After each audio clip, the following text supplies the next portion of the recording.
ఒకసారి నేను వాక్యం చెప్తున్నా, సాతాన్ గాడు వచ్చాడు. వాక్యం చెప్తానే ఉన్నానా, నా అతడు ఏమంటున్నాడు తెలుసా? బ్రహ్మాండంగా చెప్తున్నా వాక్యం, నీకంటే బ్రహ్మాండంగా నేను చెప్తానన్నాడు. నిజమే, యేసు ప్రభువుకే వాడు రెఫరెన్స్లు చెప్పి వాక్యం చెప్పాడు. వాడు తక్కువడు కాదు. పలానా కీర్తనలో పలానా దగ్గర ఇట్లా రాసి నేను కొంచెం చెప్పి యేసు ప్రభుకి చెప్పాడు. ఆడు పెద్ద ప్రసంగికుడు. నేను ప్రసంగం చెప్తే ఆడికేం భయం? పాట పాడాననుకో, పోజులుగా పాడాననుకో, ఓరి నీ పోజులు నాకు తెలుసులేరా, నేను మ్యూజికల్ డైరెక్టర్ని, నేను రెక్కలు ఎలా ఇప్పానంటే పిల్లలు గోవులు వాయించినట్టుగా వాయిస్తాను, ఆ రాగాలు ఆ ఆనందాలు అవి పేరురా, నీకేం తెలుసు, నేను అట్లా పాడుతాను అంటాడు వాడు.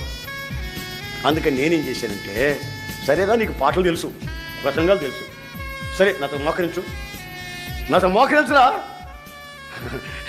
అదొకటి నాకు తెలియదులే అంటాడు.